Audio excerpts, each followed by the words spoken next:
Láčičko, vítaj pri ďalšej epizóde podcastu Skupinová terapia. V tejto epizóde sú hostiami Peter Podlesný a psychológ Aleš Bednářik.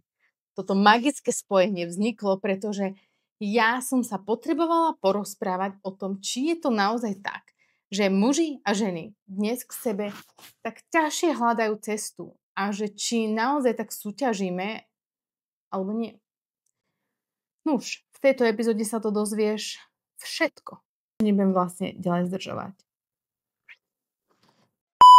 Skôr než začneme, chcem ťa o niečo poprosiť. Je viac než pravdepodobné, že na platforme, kde nás počúvaš alebo pozeráš, si nám ešte nedal alebo nedala follow alebo subscribe. Je to najviac, čo nám pomáha dostať sa do viacej uší a očí, takže prosím, sprav to tak a nezabudni túto epizódu zdieľať so svojimi kamarátmi alebo s ľuďmi, o ktorých si myslíš, že im bude nápomocná. Ďakujem ti krásne a teraz už naozaj ideme počúvať alebo pozerať. Čau. Ja vás musím oficiálne predstaviť. Prišlo toto spojenie z Láčička, Aleš Bednářik a Peter Podlesný. Spojili ste sa inak vy ako jedni z mojich najobľúbenejších hostí, teda tohto publika, že... Sandrina vysnívaná trojka. Takmer. A to dáva nejaké otázniky. Podcastová trojka. Dobre. Aby sme si to dali na správnu mieru, ale... Ja viem, že to hovorím kvôli tomu, aby boli nejaké reelska dobré. Dobre, páči sa mi to. Poďme na to. Budeme tu možno dneska aj cez čiaru. Lebo Aleš sa ma pýta, že čo ten Peťo. A mne normálne, že okamžite napadla téma, že poďme sa rozprávať o tom, že prečo sa dnes muži a ženy tak neznášajú a strašne sa súdime. Akože, boli ma srdce, keď mi ľudia hovoria, že všetci muži sú takí, všetky ženy sú také. Myslím, že Peťo, tebe som poslala toho pána z TikToku, čo mal tie videá, že to je 5 dôvodov, prečo nemôžeš mať karieristku. Hej? A takýto Andrew Tate vibe. Hej? A čo ja si myslím, že keby si jednu jedinú vec tí chlapi naozaj brali od toho Andrew Tatea, tak akože jedna jediná dobrá vec, ktorú on hovorí je, že chlapi by mali makať na sebe. A to je, aký ja mám pocit, ako keby toto je ten jediná dobrá vec, čo sa tam povedala. Tento fragment odpadol, ale ten level, všetko ostatné akurát, že ešte oni aj to makať na sebe chápu inač. Vysvetlite mi to.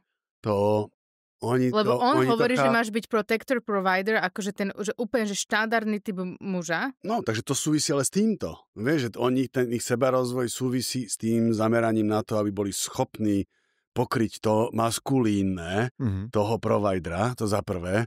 A za druhé, to častokrát je spojené s tým osamelým vlkom, že s tou skupinou tých mužov, ktorí to berú tak, že ja budem nezávislý, ja sa nebudem starať o nikoho, lebo žiadne ženy sa nezaujímajú o mňa, tak budem iba robiť na tom svojom sebarozvoji, aby som bol ja sám schopný sa postarať o seba a všetci ostatní sú mi ukradnutí. A nemá to byť... A to je také asociálne. Otázka. Nemá to byť ale tak, že ty máš byť protector a provider pre svoju rodinu a pre tú manželku? Keď ju máš, ale keď ju nemáš, no, ale tak potom je to tej tak... skupiny tých osamelých vlkov. Áno, alebo pre komunitu. Vieš, že ten falošný narratív, ktorý vzniká a prečo muži možno sa stávajú do nejakej teraz akože pozície zápasu, súťaže a boja, je, že ľudia ako ten, ktorý si spomínal, alebo iní, jeho nejaké kopie, hovoria, že ty by si mal byť nejaká alfa. Čo je falošný narratív, lebo že nič také ako alfa, minimálne v tom ponímaní, akom sa to tu nejakým predstavuje, že teda vlčia svorka, nič také neexistuje. Respektíve líder svorky, ak už by sme sa veľmi chceli hrať na prírodu, robí úplne iné veci ako mužská alfa, ten, ktorý sa stará sám o seba a nikoho nepotrebuje. Vlk nie je samotár, on je ten, ktorý sa stará, opatruje, je aj láskavý, hravý a tak ďalej. A toto je, že pracovať na sebe... Ale u vlkov je asi alfa samica šéfka, ne? No a samice tam majú nemenej podstatnú úlohu partnersku, dokonca tie partnerstva sú dlhodobé, životné, ale že keď sa bavíme o nejakom tom, že teda staviame mužov aj v tejto dobe do pozície, že makajte na sebe, tak to, čo povedal Aleš, to nie je predsa len o tom, že ja budem provider, ale to je aj o tom, že do akej miery sa ty dokážeš postarať o svoju duševnú hygienu. To myslím, vieš, dovnútra, že vieš, koľko, teda je málo chlapov, ktorí by za mnou prišli, aby povedali, že tak, ako to máš ty s tými terapiami? Vieš, všetci sa pýtajú, že ako je to s tým, jak si bežal ten ultramaratón, a ako je to, čo mám robiť v gyme a ako mám robiť biznis. Čo sú akože samo o sebe fajn veci, ale že málo chlapov sa ma opýta na to, že ako sa mám postarať o svoju dušu. Aby som sa mal dobre, áno, bol spokojný. Že, vieš, sa ma pýtajú ľudia, minule sme riešili s jedným chlapom to, že ako on má vlastne neplakať. Že keď potrebuje plakať, že ako to má spraviť, aby neplakal. A že potom ho to chytí niekde bokom a že akože sa vyplače. Ja mu hovorím, že prečo by si to robil? Prečo by si akože pracoval na tom, aby si neplakal? Že pracuj na tom, aby si mohol plakať práve tam, kde to potrebuješ a s ľuďmi, s ktorými potrebuješ. Nie, aby si sa utiahol kdesi. Čiže áno, muži na sebe pracujú pod vplyvom, pod tlakom rôznych influencerov, povedzme, ale častokrát zabúdajú na tie veci, ktoré sú dôležité. No a však určite budeme my mapovať tie rôzne prúdy, ktoré sú a ktoré súvisia.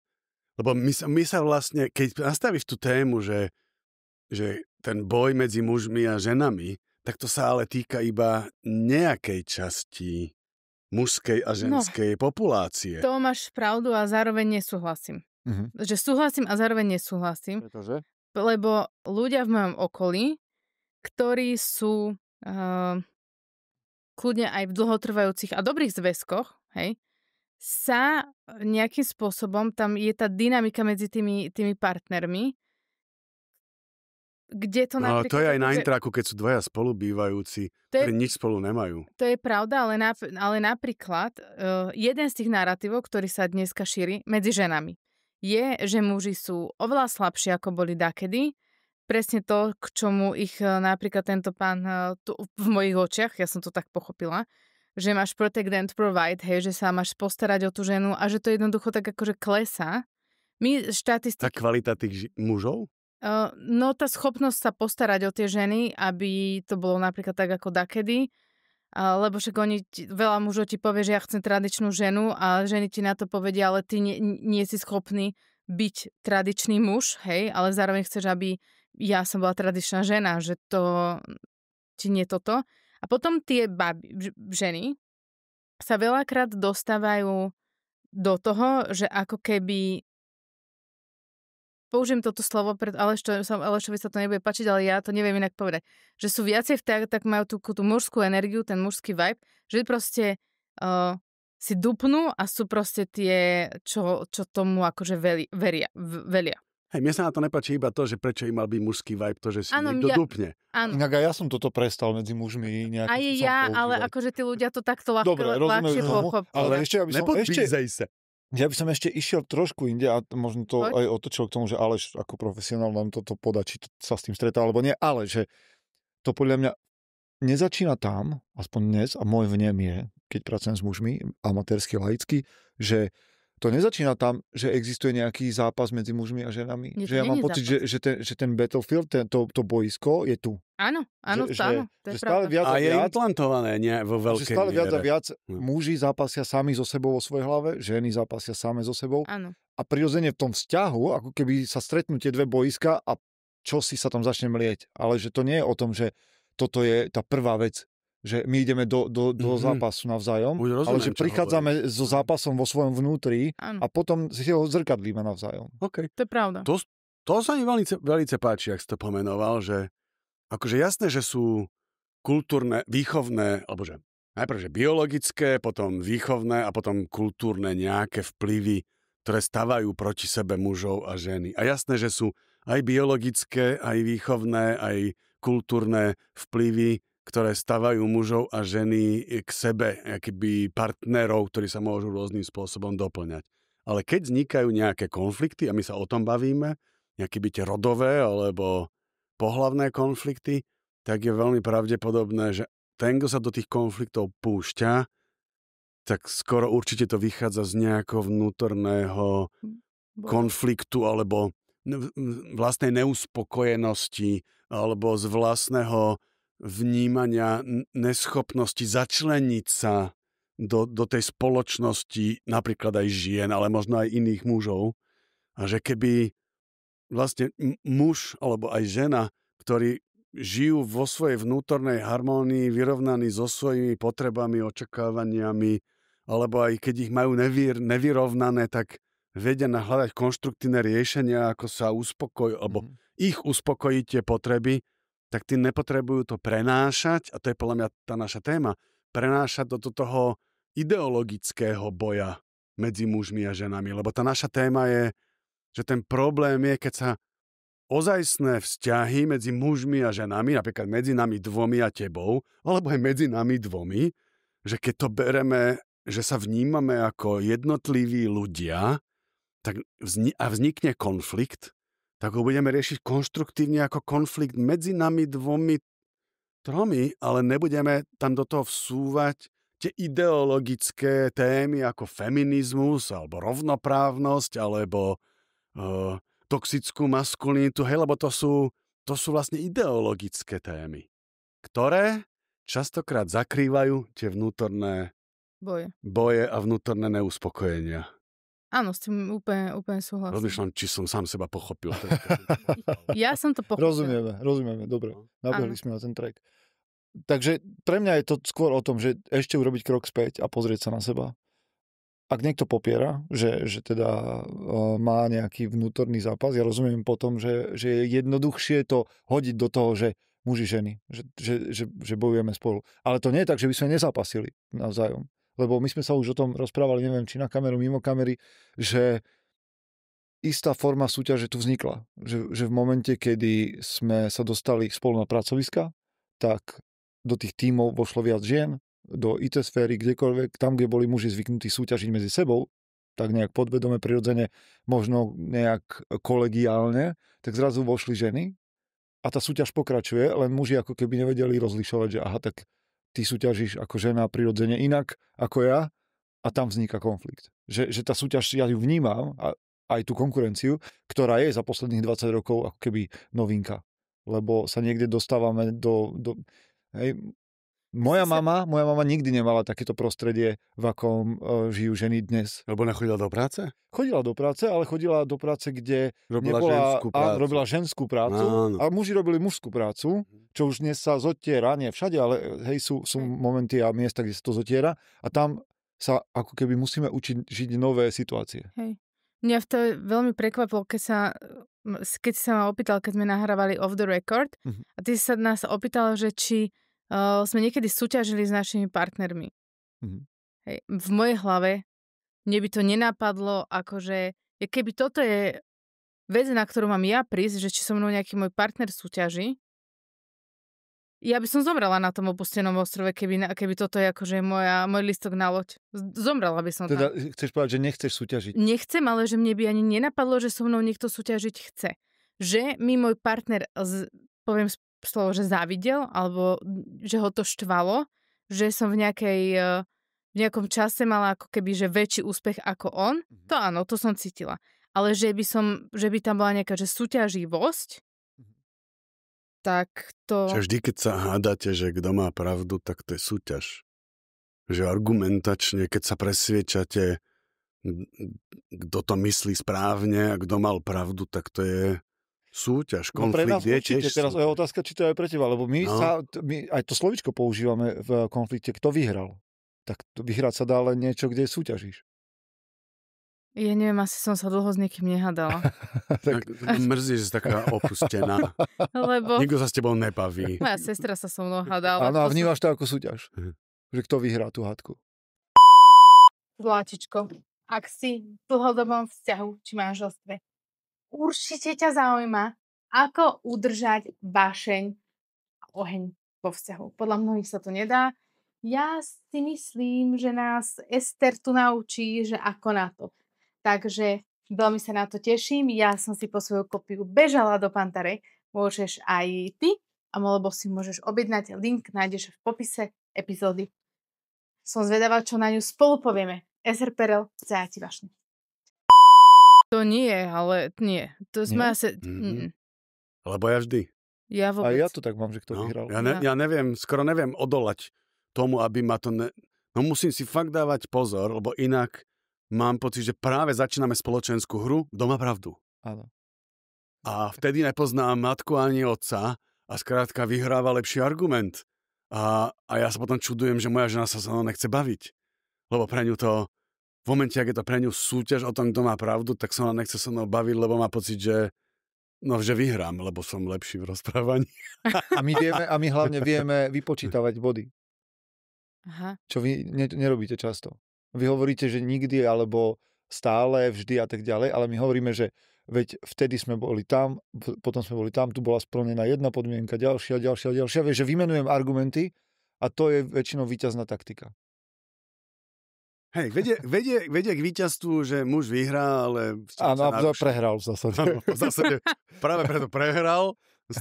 Pre tú ženu je to porážka, tým pádom... Ale viete, aké to je zaujímavé, že ja toto vysvetľujem mužom, že ty, keď si myslíš, že si vyhral, že ty si prehral a pre mnoho mužov je to také, že tak preto to neskončilo vlastne. Vieš, že to je akože, je to pre nich wow moment. Chceš pravdu alebo vzťah?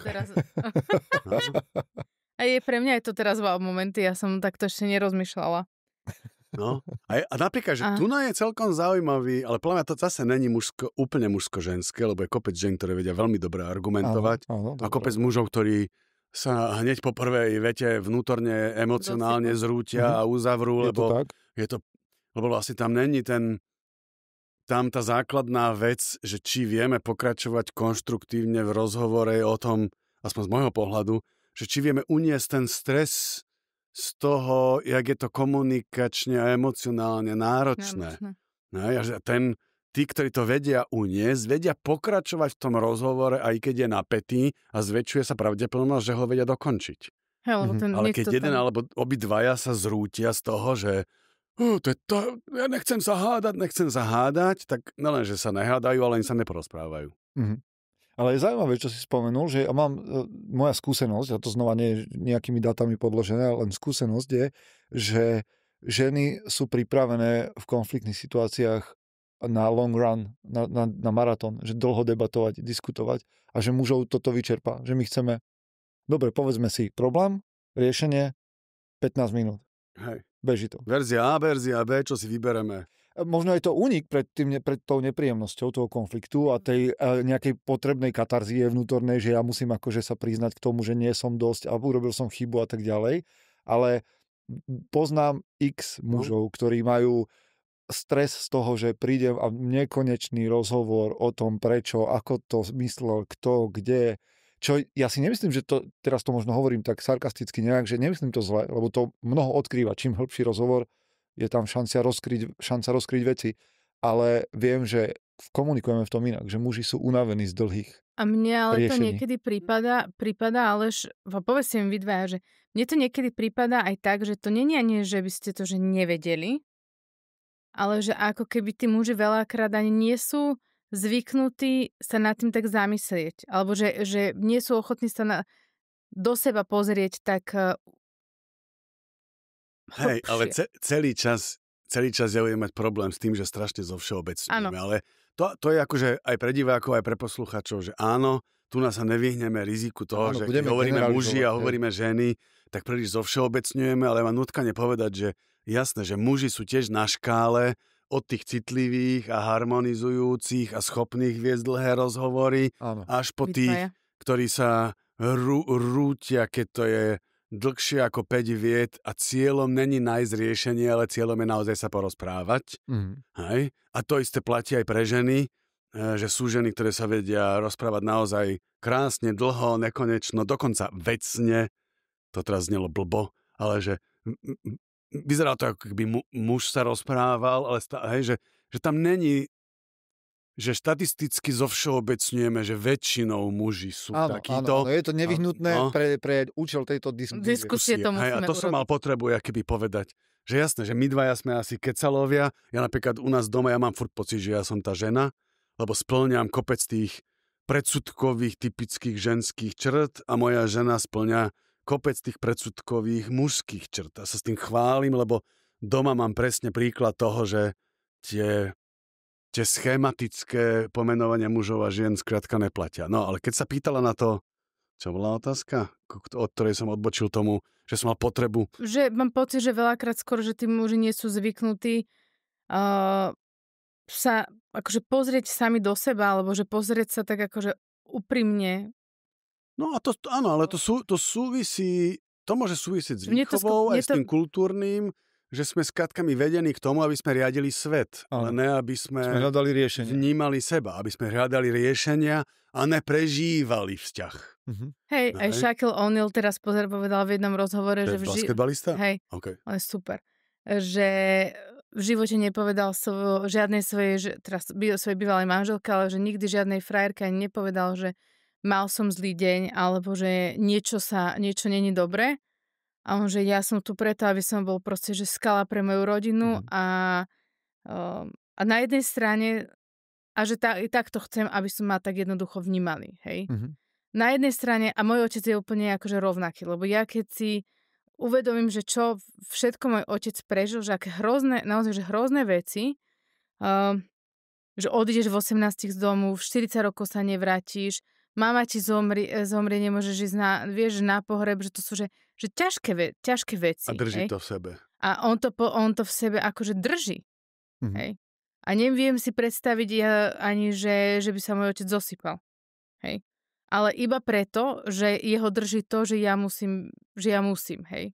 No, ale to je tá naša téma. No, to je ale tá na naša druhej téma, strane, ktorá vyvoláva to napätie mužsko-ženské. Na druhej strane si hovorím, že mne ho normálne bolo ľúto.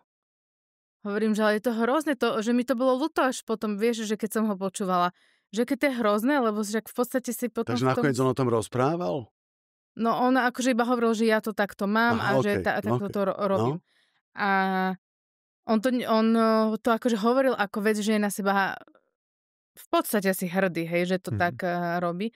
A ja som si na jednej... Vieš, moja prvá emócia bola, že super, a potom hneď za tým bolo, že pre Boha živého, že mne ťa vlastne ľúto, lebo ty si tam vlastne sám.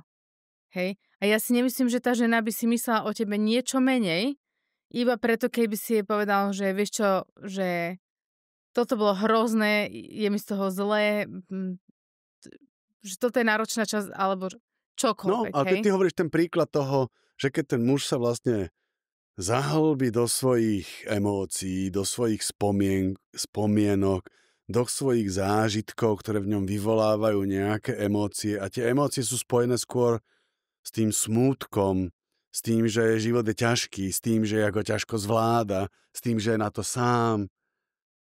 A keby to vlastne začal pripúšťať a dávať do vedomia a prípadne o tom aj hovoriť, tak vlastne tam môže na ňo naskočiť tá kultúrna predstava, ktorá na ňo vytvára tú reálnu záťaž. A to je, že musíš to zvládnuť a neukazovať to, lebo inak ukážeš, že si slaboch. Hej? A že to je akýby aj ten problém, čo si ty hovoril ako príklad, že mám byť ten provider a mám byť ten silný, že to je jeden ten prúd tej maskulinity, ale potom je iný ten prúd tej maskulinity, že máš byť ten citlivý, citovo otvorený, ten jemný chlap. A tieto dve veci vyzerajú ako protiklad, vyzerajú ako dva prúdy, ktoré sa vzájomne vylučujú, akurát, že málo kto, možno my tu a možno aj na kopec iných podcastoch, že sa dá sa to prepojiť. Že ja môžem byť silný, aj keď som citlivý.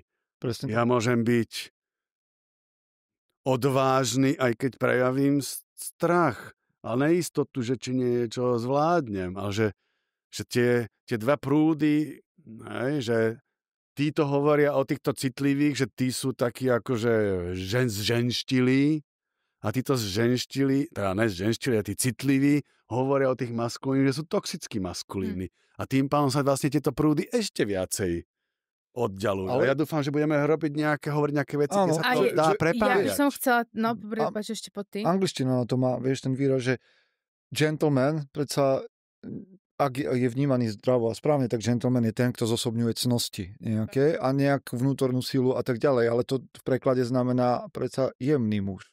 Gentleman, jemný muž, pre nás znázorňuje cnosti, ako je sila, odvaha, ale aj nejaká úcta, kavalierstvo a tak ďalej a tak ďalej. Vieš, že oni to tam dokázali nejak prepojiť, čo v našej kultúre nie je tak. Platilo to pre tú šlachtu, ktorá tam sme oblečená v jemnom oblečení. Presne tak. No. A ja by som napríklad chcela vychovávať svojich synov k týmto veciam. To je možné, však... Ja tu môžem akože povedať, ale podľa mňa... ešte jednu drobnosť, prepáč, ešte jednu drobnosť som chcel, a to je, že keď sa budeme pýtať mužov, množstvu mužov ten pojem život tichého zúfalstva vôbec nie je cudzí. Možno si predstavia pod tým iné veci, ale že práve tí, ktorí sa snažia žiť zvonku, ako keby v tom brnení, tak to brnenie, ale to brnenie nenesie pevná konštrukcia. Že to vnútro je tiež rozbité. To vnútro trpí nejakým tichým zúfalstvom, že som sám, nesiem toho veľa, nevládzem, necítim sa dostatočný a tak ďalej, ale vonku akože som ticho a nesiem.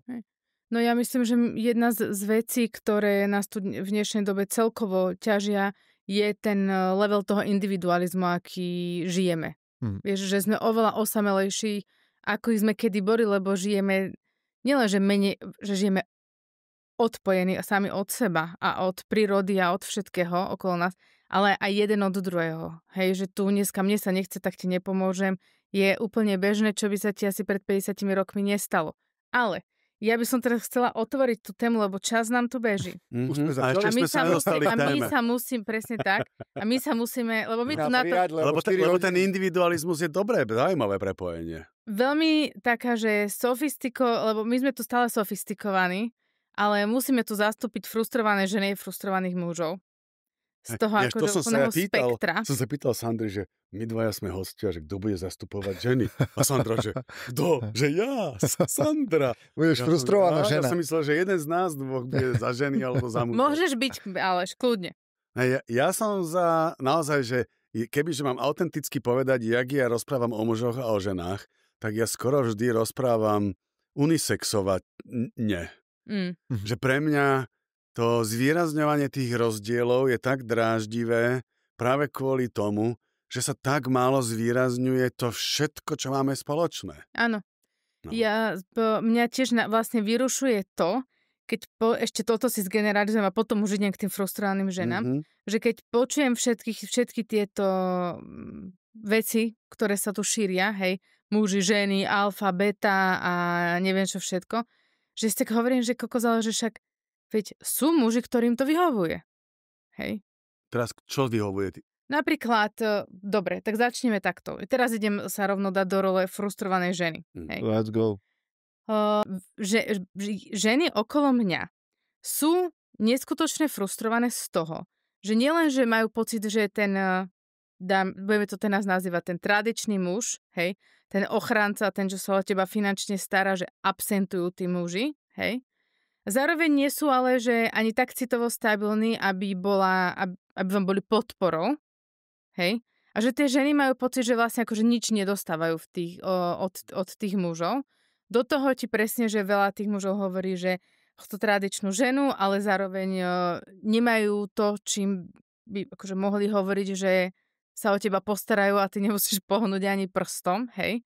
A teraz tie ženy sú tam, že absolútne frustrované. A hlavne majú pocit, že sa tí muži akože aj prestali snažiť. Hej? Že sú úplne v pohode, že ti chlapec napíše, že keď som si stiahla na chvíľu Tinder, keď som bola v Prahe, tak chlap mi napísal, že či nepôjdeme, že na prechádzku a na film. A ja som vedela, čo myslí, ale hovorím si, že nebudeme hrať túto hru, tak som mu napísala, že v kine som už dlho nebola. A on, že no kino som zrovna nemyslel. A ja som mu na to napísala, že Lukáško, nemyslím to zle. Dúfam, že žiadna žena není taká zúfala, aby na toto povedala áno. A on bol super, vieš, čo mi na to odpísal? A boli ste na rande? Nie, nikdy sme sa napísali, že Ježiš Sandri, že vieš čo, že ja som sa teraz rozišiel, že snúbenica sa so mnou teraz rozišla, že tak ja som taký, že to asi iba tak skúšam, že čo to dá. A ja, tak si boostuje ego chvíľku. boostovanie podľa mňa to je degradovanie ega toto.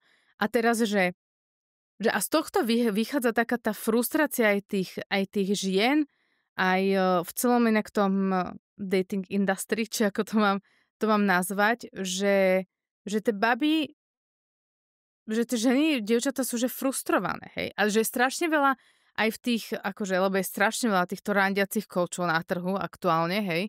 A myslím, že aj Domča Banská mi to hovorila, že sledovala niekoho niekde na TikToku a že on ti hovoril, že proste na prvom rande ti má niekto akože doniesť kabelku, kvety a nie iba takú kabelku, ale akože takú dobrú vutonku, hej? A... Začínam sa teraz celkom zabávať, že my dvaja sme skupina a ty máš terapiu. No. Ale že teraz... že kedy nás pustíš k slovu? Môžete. No a teraz, už sme frustrovaní muži teraz. Ako to vy, muži, vnímate? Lebo ženy to vnímajú akože vo veľkom takto. Ja ťa hneď pustím k slovu, iba krátko. Teraz máme do mňa udrel blesk. Nasrala. A vieš kvôli... Ne, vieš kvôli čomu? Že ja by som najradšej celú epizódu rozprával ne o tých veciach, ktoré sme mali nachystané, o tých tradičných mužoch a tradičných ženách, ale radšej poďme rozprávať o tých netradičných. Aké to je byť ten akýby ozajstný, komplexný muž, aby sme nerozprávali kriticky o tých, ktorí nám vyvolali túto tému, ale radšej rovno prejsť k tomu, že dobre, že keď nie je tradičný muž, tak potom, čo je tá iná verzia? Lebo ženy to už objavili, vieš, že ženy vedia, čo je tá netradičná žena. To je tá, ktorá vie akoby spojiť všetky tie veci, ktoré chce spojiť. A ženy to objavili, že aj pracujú, aj majú kariéru, keď chcú, tak majú deti, vyberú si s kým aj by to mohli mať. A zase hovoríme o tých, ktorým sa to podarilo, samozrejme. Ale že my možno viacej kladieme dôraz na to, že tí chlapi nejak zaostali, že tí chlapi nejak boli vyhodení zo sedla a nevedia si nájsť svoju pozíciu a že jaká je tá nová pozícia. Lebo celý čas sme rozprávali o tých buď toxicky maskulínnych, alebo o tých osamelých vlkoch, alebo o tých tradičných. A dobre, a potom jak to teda má byť? Stretnem 20-ročných, 25-ročných mužov, ktorí prichádzajú do tohto sveta vzťahov, takých, ktoré už teda by sa mali nejakým spôsobom brať vážne a už kreovať a mali by sme z nich zastať nejakú rolu, jeden druhý niečo, naplňať si navzájom nejaké potreby a tak ďalej. A tí muži majú pocit, že to je veľmi ťažké. Že tie požiadavky nevedia, ako majú naplniť. Ak sa dívajú na to, že by nejakým spôsobom nielen, že mali byť po 10 rokoch terapie a mali mať vyriešené všetky tieto svoje issue a s rodičmi a všetky traumy nejaké rozobrané a vedieť ich komunikovať vo vzťahu, ale ešte k tomu duševnému well-beingu by mali pridať finančný well-being, aby teda nezaostávali za tou partnerkou, ktorá proste má ten drive, lebo už od 12 rokov bola cepovaná, že sa má postarať, má vedieť všetko urobiť a ešte nosiť jedničky. Hej, a ona ide v tom drive od základnej školy a on bol nechávaný tak, že no však nejak to bude. Však chlapci akože normálne sa hrajú, presne tak a nech sa hrať, ale a to všetko.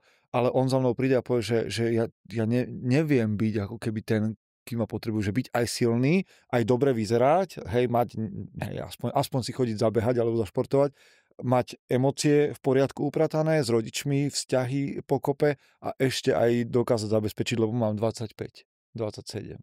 Hej. Čiže akože taká klada, ako keby sa nám navalila na jedných aj druhých skrze očakávania a samozrejme, že z očakávaní zle nastavených alebo nekomunikovaných prichádza frustrácia. Aj sklamanie. No ale podľa mňa ten aspoň ja si to tak aj berem, aj si to pamätám. Samozrejme, že ja som mal 20-25, vlastne prišla revolúcia, som mal 20 a tak, ale že ja som tieto témy vôbec neriešil. Presne tak. Alebo ste úplne lebo nebol internet, neboli sociálne siete. Že tu na vlastne pre mňa jedna z tých kľúčových vecí je vedieť byť odolný voči tým očakávaniam a vedieť byť citlivý voči tomu, že čo vlastne ja naozaj chcem a ešte byť aj odolný voči tomu, že dostať sa niekam je skrátka vývoj. Že v 20-ke je normálne nemať žiadnu kariéru. No. V 20-ke je normálne mať za sebou len 2, 3, 4 rande a možno aj nemať sex. Že na tom akože nič není, ale keď vidím okolo seba, že už by som mal do 30-ky byť na titulke Forbesu alebo mať zarobený 1. milión a predaný startup, tak je jasné, že musí sa ten človek vrátiť k tomu, že OK, že čo je racionálne a čo je rozumné, že to, čo vidí na sociálnych sieťach, je promile vycucnuté z celého sveta, ale že túto odolnosť mať. A veľakrát akože aj vyfejkované, hej?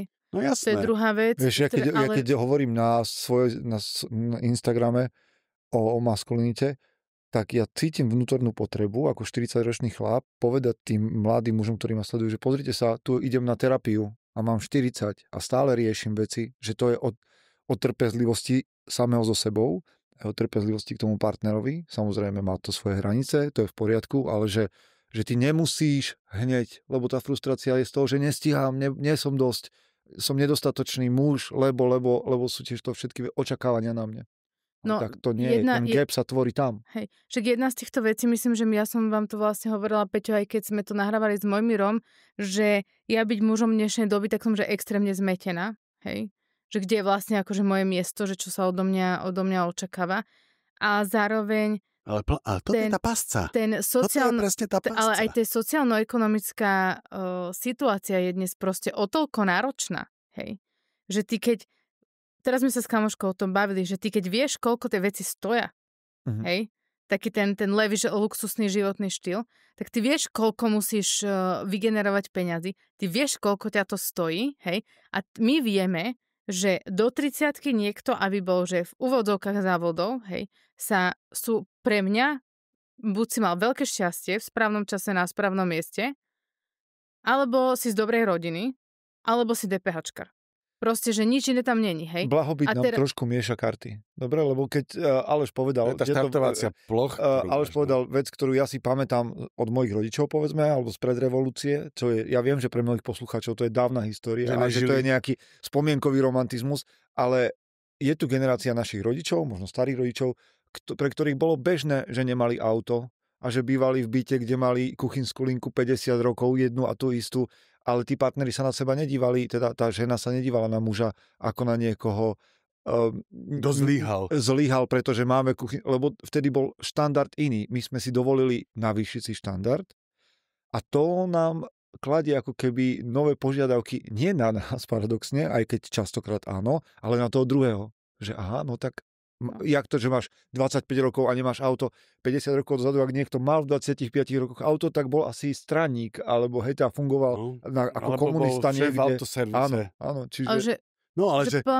Ale zase sa vrátim k tej odolnosti, že to je podľa mňa taká tá super schopnosť pre duševné zdravie. Počuť, ale to sa mi tak páči. Ešte raz to povedz s tou odolnosťou. Akože čo to je? Odolnosť toto je spoločenskému tlaku, voči tým vonkajším očakávaniam.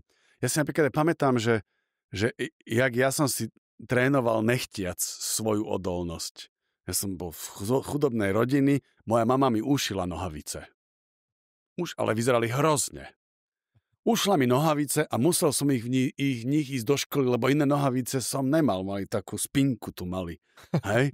A všetci na mňa kúkali a aj sa mi posmievali, ale bolo to nepríjemné. A potom prišiel nový level a moja mama mi kúpila v Diori kvetinkové nohavice. V 85. som zrazu išiel na Dogimpla v kvetinkových nohaviciach. Hej? A zase na mňa kúkali ľudia veľmi rôznorodo. A že takto postupne... Napríklad som hral divadlo a to mi obrovsky zvýšilo odolnosť voči tomu, že keď sa na mňa ľudia nejako pozerajú, ako sa mám cítiť. Ale samozrejme, že to je stále nič oproti tomu, že keď si otvoríš sociálne siete, tak na teba sa navalí celý svet naozaj z promile tých najúspešnejších, ktorí tam sú schopní robiť neuveriteľné predvádzačky, a byť odolný ale voči tomuto a vrácať sa späť k tomu, že ja som tuná, toto je môj život, ja viem robiť teraz toto a ja mám ešte také heslá aj pre seba, že to som v jednej knižke čítal, že not yet, že OK, ešte tam nejsom. Že, ale to je iba, že ešte. A možno tam nikdy nebudem, ale vlastne, že ja v tejto chvíli, v súčasnosti, ale ja mám tiež ešte pocity. Že bohatstvo, už by som konečne mohol vydať knihu, ktorá bude bestseller svetový a bude mať na celý život pokoj. A to viem, že pri ďalšej knihe sa to skrátka nestane a furt bojujem s tými vnútornými očakávaniami, ale my si poviem, OK, že však ešte ne. A posledná veta, ja sa vraciam k tomu, čo by som aj odporúčal tým mužom, že OK, že čo ťa baví? V čom ťa baví sa rozvíjať tu a teraz? Ktoré situácie s ľuďmi ťa tešia, takže sa tam cítiš dobre a ešte to aj vzrušujúce z rôznych, nejakých pohľadov a že k tomuto sa vracaj a toto rob. Nepozeraj sa na to, že tam by som chcel byť, lebo to vytvára ten stres, to neuspokojenie, ten vnútorný boj. Tak akože je dôvod, prečo prenajímanie Lamborghini, interiéru private jetov, Rolexiek funguje, hej? To ste videli teraz, akože to, že jeden typek má biznis, kde naozaj, že prenajíma to, čo vyzerá ako interiér private jetu. A to tam môžeš odfotiť a môžeš tam natočiť klip. A chalani v Dubaji, alebo kde to bolo, tak ten typek to normálne robí, že na 10 minút, či nakoľko, prenajíma ti chalanom proste, že nejaké Patek Philippe alebo Rolexy hodiny, Lamborghini a 20-roční chlapci predávajú, že lifestyle, že naučím ťa ako zarábať 20 000 mesačne, hej, vyskočím z auta a ide ďalší. A z hodou okolností vlastne to je podvodnícky biznis. Mojim kamarátom sa teraz stalo, že ja toho chlapca akože z hodou okolností ešte poznám. On môže mať dneska nejakých 25-26, veľmi šikovný, ja ho poznám od strednej školy, on bol naozaj šikovný, hej. A on proste, že okradol ľudí nebudem teraz hovoriť, aby ho ľudia nevedeli identifikovať tak ľahko. Hlavne, aby ti neprišla prežalobná výzva za tento podcast. Okradol ľudí. Že sa robil, že ich vie naučiť niečo? Nie, on im povedal, že im to preinvestuje a blablabla. Oni mu dali tie peniaze, ale to sú, že desiatky, ale niektorí mu dali, že 150-200 tisíc, hej. A chlapec proste zdrhol do Dubaja, vieš, a on má, že 25. Ale to je ďalšia vec, ktorá súvisí s tým, s tým vnútorným bojom a s tou frustráciou, že potom tí ľudia hľadajú neuveriteľné skratky, aby si zahojili tú nespokojnosť a frustráciu a najväčšia skratka dneska je robiť fejkový online biznis.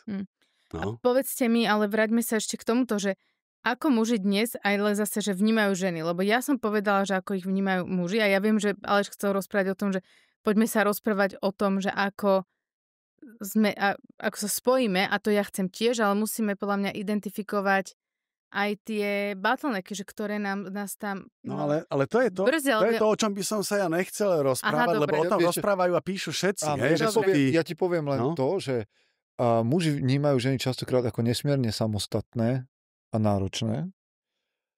Ale na druhú stranu ty si spomínala, vieš, ja teraz sa pohybujem medzi ženami v tom formáte off the record, keď sa chodím pýtať žien, čo vám priniesli muži do vašich životov. Bratia, otcovia a ženy, ktoré oslovujem, hovoria nesmierne krásne o tých mužoch. A toto si myslím, že muži by mali vidieť, že my máme úlohu v ženskom živote, že ty vnímaš ako, že žena je samostatná, ide si po kariére, nepotrebuje muža a tak ďalej, ale ja chcem počuť ten hlas žien, ktoré hovoria, že vy ste pre nás dôležití. Ste pre nás dôležití ako bratia, ako spolužiaci, ako kamaráti z dvora, ako otcovia, dedovia, partneri, kolegovia, lebo nám čokoľvek si myslíte, prinášate do našich životov dôležité poznanie. Hej. Okay, a toto sa mi páči, lebo tento hlas oveľa menej zaznieva.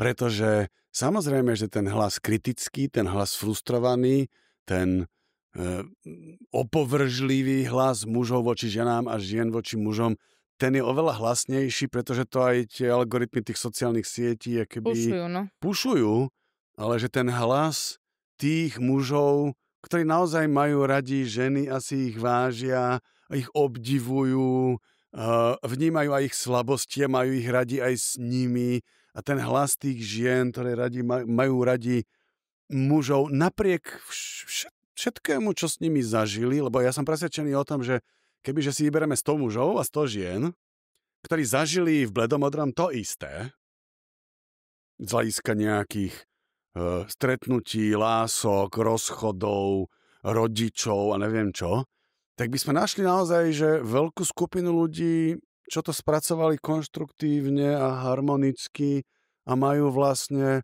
dobré vzťahy s opačným pohlavím, alebo s tým pohlavím, čo ho priťahuje.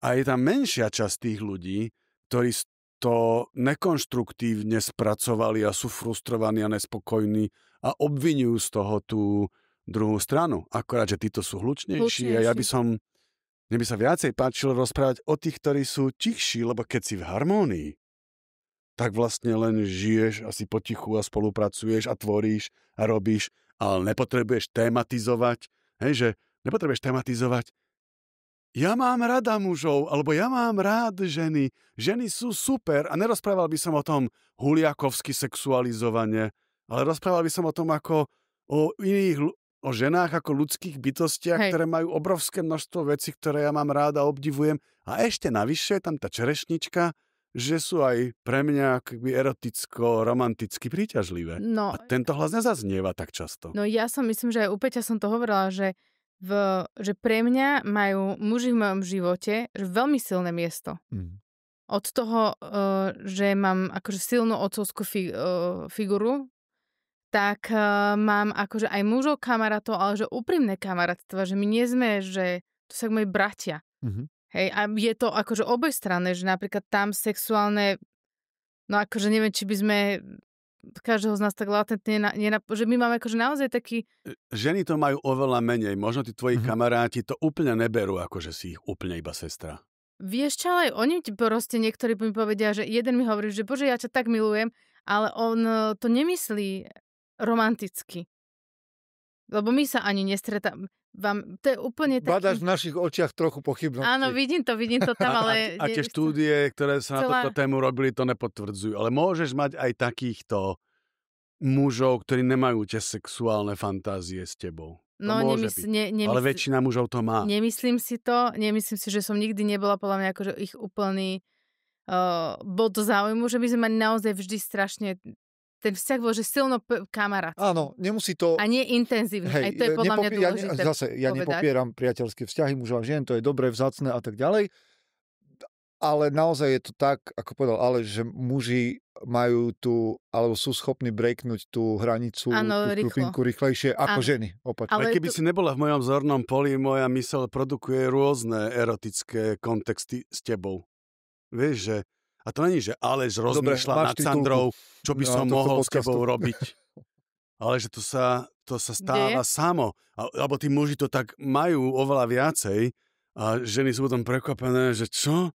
Že ja nič také ani ma nenapadlo voči tebe. Ale to je normálne. To zaujímavé, lebo muži toto majú v opačnom prípade, vieš, keď ty už udrieš po stole, že akože emocionálne nám to nefunguje vo vzťahu alebo v kamarátstve a že toto bolo cez čiaru a ten chlap povie, že čo? Že jakže cez čiaru, veď všetko doteraz fungovalo. Že my to máme zase na tej tom emocionálnom vnímaní, že to nevidíme. Že nevidia tú fyzickú a to nemyslím, že stále a tak ďalej. Ja musím povedať napríklad, že ja úplne neviem čítať, že či sa niekomu páčim alebo nie. No veď to... Neviem.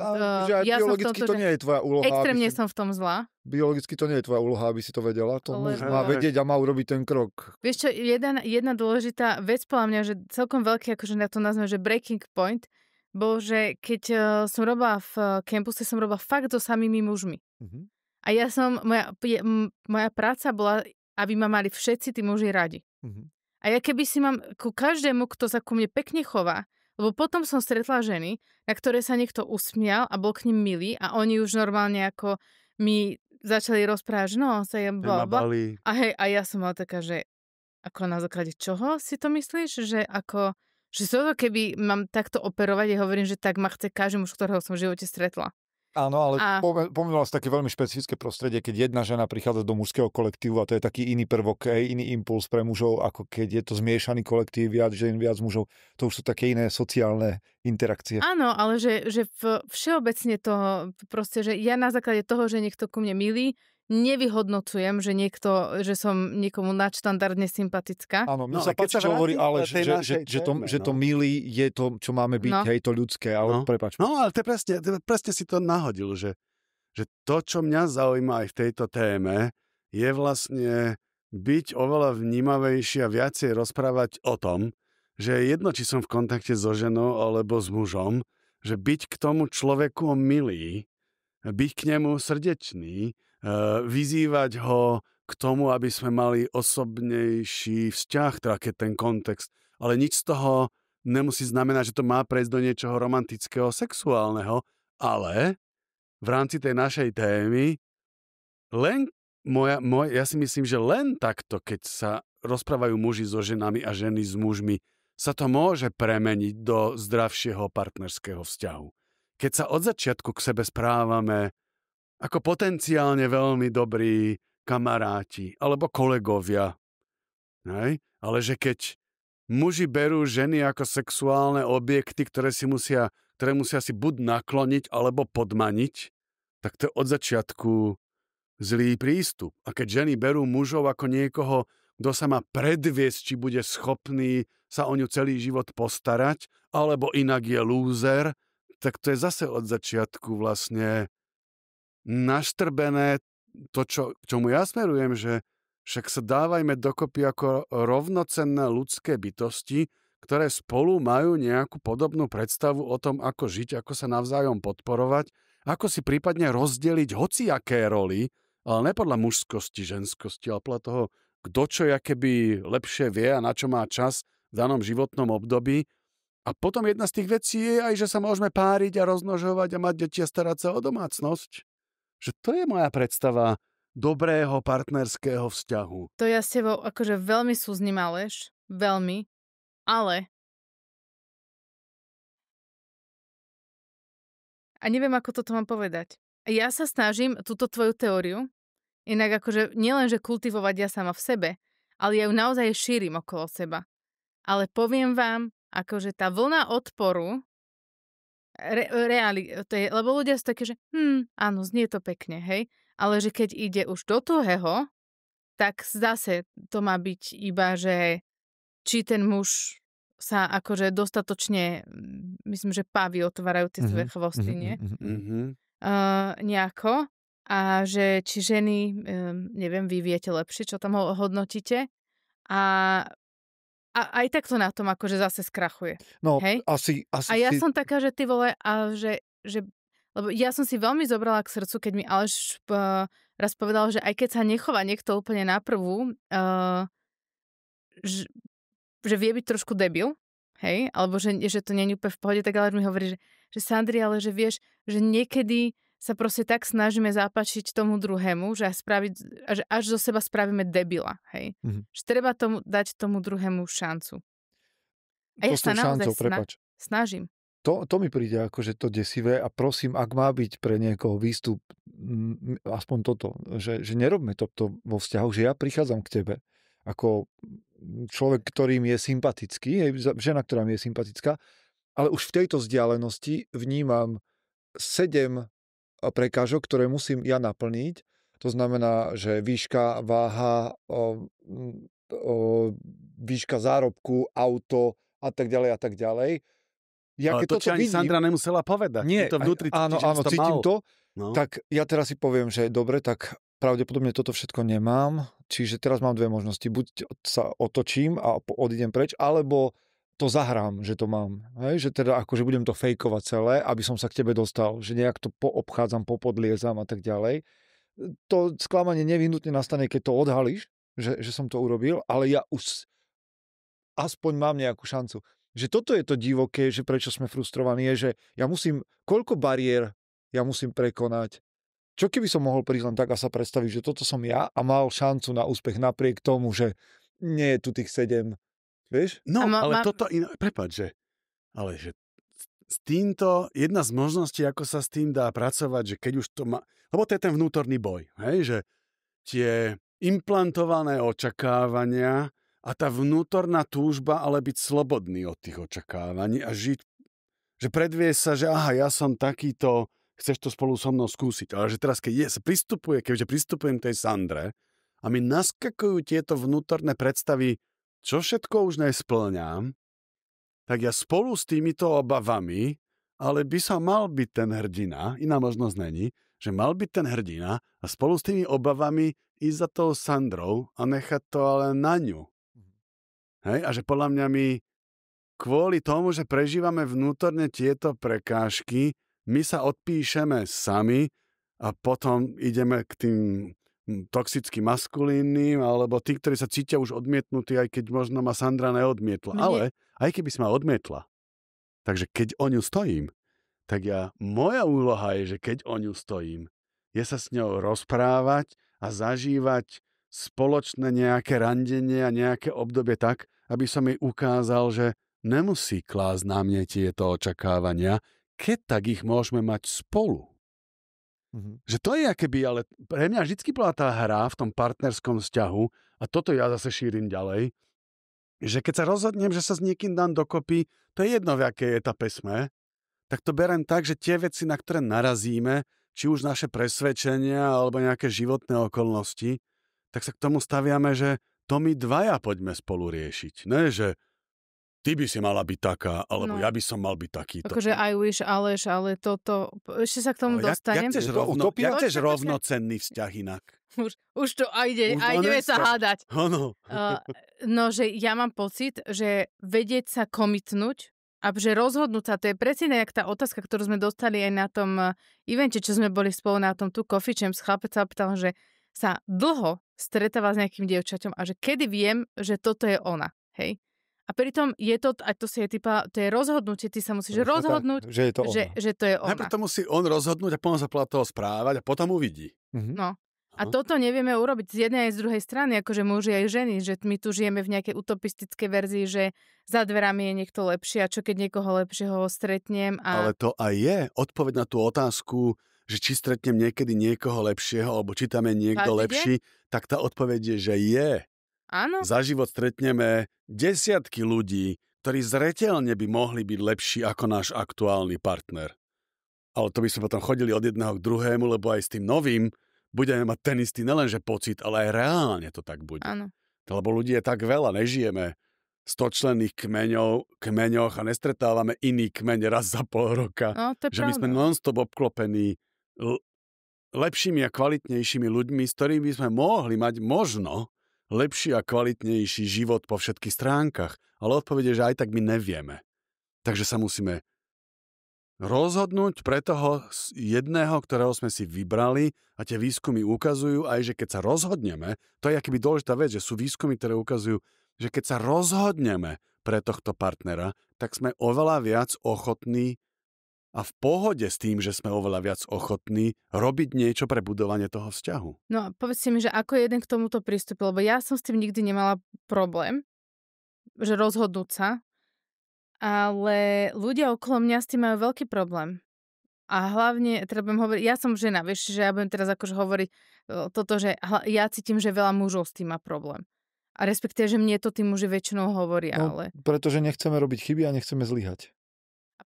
Inak ešte a preto zlyháme. A preto zlyháme. Inak to, čo si povedal ty, že keď ešte som sa chcela k tomu vrátiť, Peťo, že ty ideš ku mne a už vidíš, že čo všetko nesplňaš, tak mne sa dokonca už aj stalo, že niekto to, že fejkoval ako keby, lebo mal pocit, že toto je to, čo ja budem od neho očakávať, preto som to nikdy v živote nepovedala, hej. A ale ja som to brala, že ja nerozmýšľala tak, že niekto mi klame, alebo trošku akože sa prifarbuje. To beriem tak, že takto to je, ale že tým pádom ten človek nastavil takú látku, ktorá je pre neho že absolútne neudržateľná. Že nemôže to fejkovať dlho. Áno, takže potom to je samozrejme, že jak taký džiny. A raz sa mi podarilo mať konverzáciu s jedným chlapom, ktorý toto spravil. A ja som nikdy nepochápala, že čo sa akože vlastne medzi nami stalo. A stretli sme sa, že roky potom. A myslím si, že aj vďaka tomu, že všetci obidva žijeme v inom štáte, už sa nikdy zase nestretneme. Mi toto povedal, sme sa tak nejako začali o tom baviť a on že vieš, že proste, že to bolo úplne že neudržateľné, že ja by som to proste nedával. Že ani finančne. A ja som na neho kúkala, že lebo keď sme sa stretávali, mala som asi 29.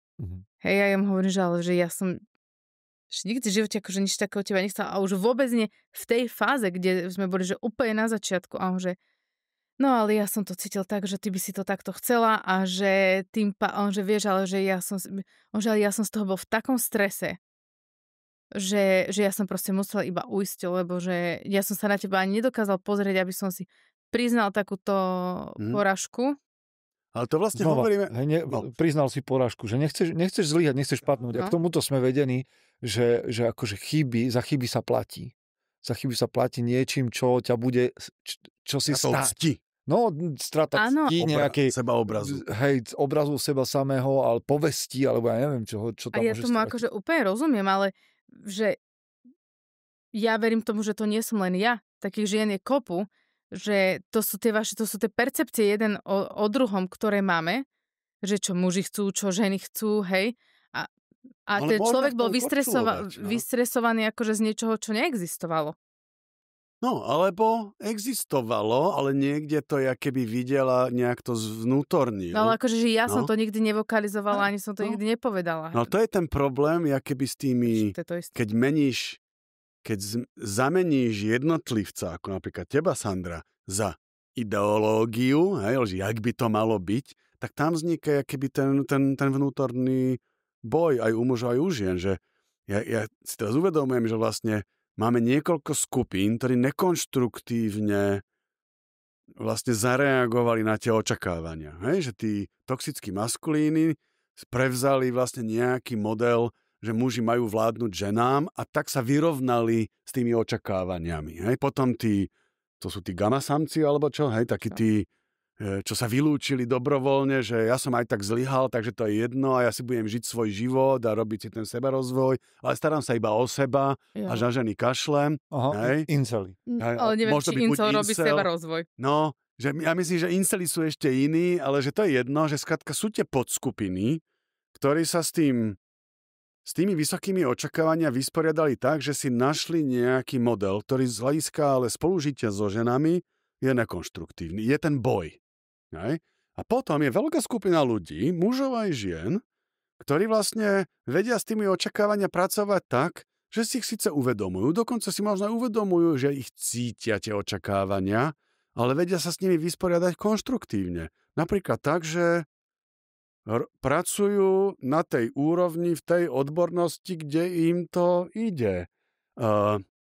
Vychádzajú so ženami tak, že sa k ním správajú milo a slušne, tak ako k iným mužom, tak aj k ženám. Hej? Že žijem, že pre mňa furt to je tak, že to unisexuálne, že skrátka sa správam k všetkým ľuďom v princípe nejakým slušným spôsobom, jedno, či to je žena alebo muž. Samozrejme, že ja ako heterosexuál viacej flirtujem a laškujem so ženami ako s mužmi. Hej? Ale bez toho teda, že by som mal nejaký motiv to pokračovať ďalej, lebo som väčšinou šťastne ženatý, ale že toto je podľa mňa pre mňa tá téma. Ako konštruktívne sa s tým vysporiadať a toto, že nezapadnúť do nejakej ideologickej skupiny. A ešte ma napadá posledná vec, že to je akoby zaujímavé, že tie iné skupiny, o ktorých my rozprávame, že sú tie, ktoré sa s tým nevysporiadali konštruktívne, predpokladám, že o našej skupine budú hovoriť, to sú tí progresívni muži, ktorí sa ale nesprávajú mužsky. Podriadili sa a áno, podriadili sa tej woke kultúre, alebo neviem čo. Ale pritom... Beta muži. No, ale že naozaj, že realita je taká, aspoň čo som si pozeral teraz tie výskumy, som sa na to pýtal, že čo sa vlastne deje v tom vývoji. A ten vývoj je, čo mi teda ukázali tie umelé inteligencie, tie štatistiky, ten vývoj je, že obidve skupiny sú frustrované. Áno, absolútne. Aj keď sú vlastne tí ľudia spokojní a zakorenení, tak vnímajú vlastne, že tá frustrácia je obojstranná, že tie ženy presne majú tú frustráciu a kde sú tí ozajstní, milí, slušní, mužskí muži ale že tá frustrácia ešte, a frustrácia od tých mužov, to sme rozprávali už viackrát, ale že potom je ešte taká všeobecná frustrácia, že vyzerá, že akoby ten feminizmus pomohol tým ženám dopracovať sa niekam, napriek tomu, že stále je aj ten príjmový a ten spoločenský gap medzi mužmi a ženami, že muži sú na tom akoby stále sociálne, ekonomicky lepšie, ale obidve skupiny majú pocit, že nech robíme koľkokoľvek takýchto podcastov, nech sa robia akékoľvek všelijaké opatrenia, že už sa to asi nemá kam posunúť. To som teraz čítal z tých štatistík, že väčšina ľudí, mužov aj žien je frustrované, že čo ešte môžeme robiť preto, aby tí muži a ženy spoločne lepšie žili. Že nevieme. Mne niečo napadlo, že poviem, že podľa mňa iba byť k sebe dobrý a počúvať sa, lebo ja keď sme robili túto s Liviou tú epizódu o tom o porne a o závislosti, deti na porne, tak proste na TikToku ten level hejtu, čo som mala v tých komentároch, hej, že radšej si budem doma honiť, ako má doma uminžovanú minžu. Budeš pípať. A podobne. A potom sa mi tam akože úplne že rozviali, že komentáre, že moja manželka so mnou nechce spať, neviem čo. Aj viete čo, ja som si dala normálne tú námahu, že ja som každému tomu chlapovi odpísala. Ale normálne vedome som si hovorila, že nemôžeš odpisovať tak, aby som ho išla poučovať. Nemôžem mu to akože hovoriť, že je to akože zlé, hej. A iba jeden sa tam do mňa pustil, keď on tam napísal, že nechceme vás preto, lebo všetky mladé baby, a on mal akože očividne na tej fotke ťažko po 30-ke, a napísal mi tam, že lebo všetky 18-ročné dievčatá majú 160 kg a sú škaredé a rapavé a neviem čo. Tak ja som na to napísala, že ešte, že sa každému páči niečo iné. Hej. A on mi napísal, že som... Drzá. Nie, on mi napísal niečo, že som ignorantka a neviem čo. Ale tí chlapi napríklad, ktorí sa mi tam sťažovali na to, že tie manželky ich s nimi nechcú spať, a ja som z hodou okolností v tej dobe počula v nejakom podcaste rozprávať nejakého muža o tom, čo nazval to, že je banka lásky a pozornosti. A vysvetoval tam tým mužom, že musíte sa o tú ženu starať, proste robiť také tie malé gestá tak, lebo že vy chcete vyberať veľkú hotovosť naraz. Ale ten bankomat, musíte tam proste tie peniaze mať. Tá predstava vyberať z bankomatu pri sexuálnom kontakte so ženou, to je veľmi zaujímavá predstava. On to tak... Prídem domov a poviem mojej žene, dneska by som si chcela vybrať u teba z bankomatu, si dispozície, jaký je PIN kód. On to tak nazval a celkom sa mi to páčilo, no ale keď som im to tam napísala, tak väčšina tých chlapov, som bola prekvapená, mi normálne napísalo naspäť do DM a normálne sme sa o tom bavili, že vidíš, že takto som nad tým nerozmýšľala, že oni boli nahnevaní a frustrovaní, ale keď sme z toho nevyrobili boj, ale iba niečo, že nejaký opis nejakej situácie, tak odrazu sme dokázali mať nejakú diskusiu, ktorá, ja netvrdím, že si z toho naozaj niečo zobrali, ale minimálne možno nejaký chrobačik v tej hlave sa našiel. Hej? No a ten chrobačik by mal hovoriť, takto by som sa ja mohol začať rozprávať s tou mojou ženou a dúfať, že ona podobne bude reagovať naspäť. To je, akože, neviem, či dnes nájdeme univerzálny recept na frustráciu ľudstva, to asi nie, ale že mám pocit, že v takých tých čriepkoch a nejaké puzzle tu odhaľujeme, vieš, že hovoriť o sebe vzájomne pekne, že nastaviť kultúru takto, že hovorím o tom, že ženy nie sú pre mňa konkurenciou, ženy sú pre mňa partnermi v živote, na akýkoľvek pozícii. Mama, sestra, kolegyňa a tak ďalej a prinášajú do môjho života vzácne veci. Ďalšia vec, neberme tie naše kontakty smrteľne vážne, že sa stretneme a teraz akože ja by som mal sem prísť v nejakom napätí, že či budem dosť pôsobiť sofistikovane, aby Sandra bola rada, že ma sem pozvala. Že pre mňa to je, že trošku vnesme do tých našich vzťahov ľahkosť, namiesto očakávania toho, že či naplním predstavu toho druhého. Ja prichádzam ako ja. Toto je Peter Podlesný, dnes je taký, no zajtra bude možno iný, lepší, možno horší. Pred rokom som bol zase inde, ale ja nejdem sa predať sem. Že nie každý náš rozhovor je prijímacia skúška. A toto by som to je o ľahkosti, že poďme sa rozprávať, môžeš aj nesúhlasiť so mnou a ja s tebou, ale to neznamená, že ťa budem mať menej rád. Lebo ja ťa mám rád ako človeka, ktorý je tu, viem, že si nesieš svoje veci ťažké, ja svoje, a je fajn, že si môžeme sadnúť a len tak sa rozprávať. Ja by som toto strašne, lebo ja som takto vždy pristupovala aj k randeniu, že ja asi mám šťastie, už si dneska tak myslím, že som nikdy nemala potrebu niekomu dokazovať niečo, vieš, alebo sa nejako dávať do nejakej polohy, že aby som tomu druhému vyhovovala. Mne to škripe na iných poliach, ale že toto pole, to nie je, hej. A mne keď už vidím aj, že tí muži niekedy, že idú taký ten checklist mod alebo niečo, tak hovorím, že vieš čo, že a není to akože, že veď spoznáš nového človeka. Proste, ako hovorím ja kamoška, buď to bude hrozné a bez toho dobrý príbeh, alebo si spoznal niekoho akože kvalitného, ktorý ťa nejakým spôsobom obohatí. A aj keď z toho nebude niečo romantické, alebo to, čo by si chcel, tak však stále je to podľa mňa akože prínos. Ja som rada, že poznám nejaký iný narratív. Ale tu by som to chcel počerknúť, čo Aleš povedal, že možno málo sme to povedali. A ja viem, že to je úplne, že základná vec, ale že je brutálne dôležité, aby sa ľudia nanovo pozerali a hodnotili, že odkiaľ sa v ich hlavách vzali tie presvedčenia. Že ak ak sa tieto presvedčenia o opačnom pohlaví zobrali z TikToku, Instagramu, sociálnych sietí, tak máš problém. A jedno, či máš 20 alebo 40. Aj keď máš od rodičov.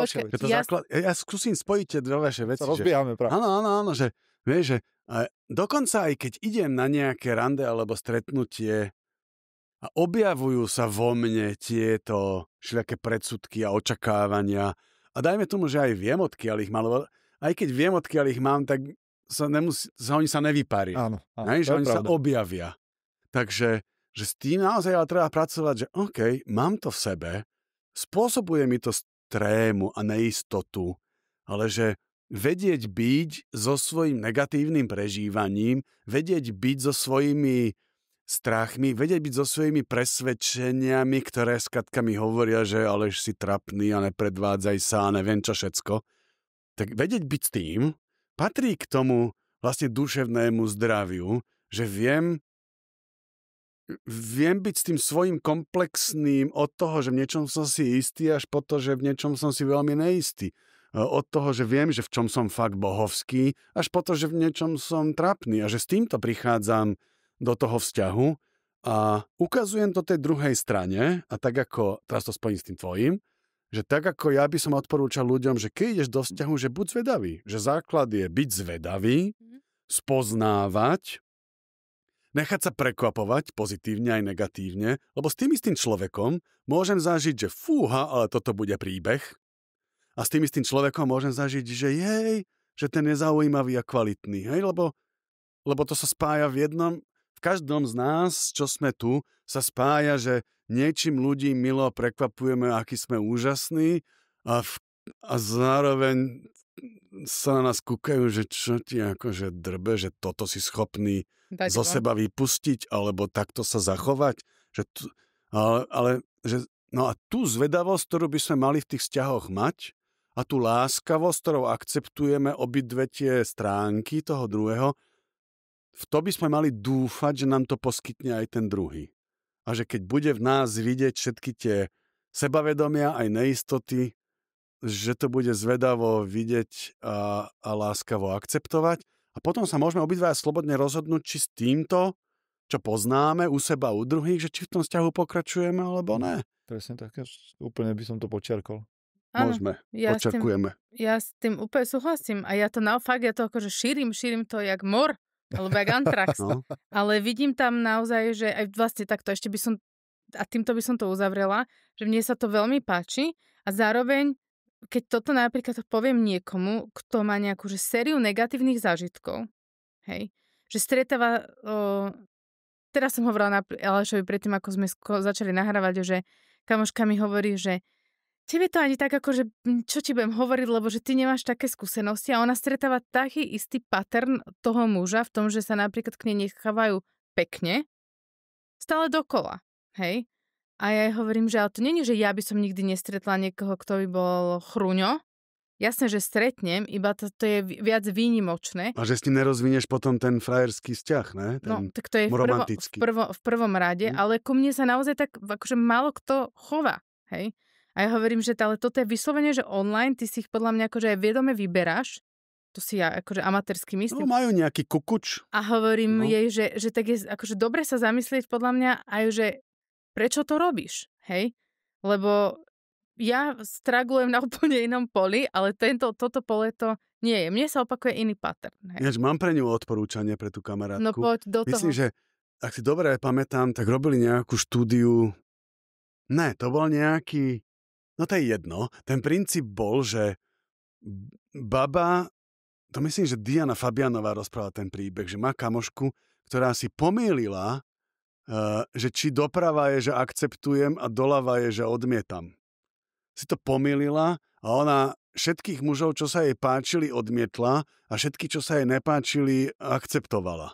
Takže jej začali písať tých chlapí, ktorých odmietla a myslela si, že OK, tak išla na rande a jedným z nich zostala, lebo až keď ho spoznala, zistila, že je dobrý chlap. Hej? A že my by sme naozaj mali akýby rozšíriť to svoje spektrum, koho si vybereme cez Tinder alebo cez hociaké sociálne siete, že s kým pôjdeme na rande, lebo živý človek nakoniec môže byť úplne iný. Tak, skúste swipenúť na druhú. Práve si unlockol čas 2, lebo my sa tu teraz, ja vám to poviem hneď potom, ako skončíme, lebo týmto si otvoril Pandorínu skrienku, o ktorej sa musíme porozprávať. Ale dnes to musíme uzavrieť, lebo z produkcie už nám búchajú, že musíme končiť. A ja musím končiť, lebo 18:30 idem do Koníka, do krčmy s kamošom. Yes. No, tak to už meškáš teraz. No. Dobre, takže ďakujem vám pekne, chlapci, že ste tu boli. Ja ďakujem za pozvanie. Veľmi si to cením. Ďakujem. A tešíme sa na časť číslo 2, pretože tu takto verejne hovorím, že sa to stane a budeme riešiť presne toto, že niekedy to, čo by sme si vedome nevybrali, je pre nás to najlepšie. Zlátičko, ďakujem ti krásne, že si dopozerala túto epizódu do úplného konca. Verím, že si zanechala koment, čo sa ti páčilo a pošleš to niekomu, s kým táto epizóda bude rezonovať a kto to práve potrebuje. Veľmi veľa to pre mňa znamená a veľmi si to vážim. Ďakujem ti krásne a maj krásny deň.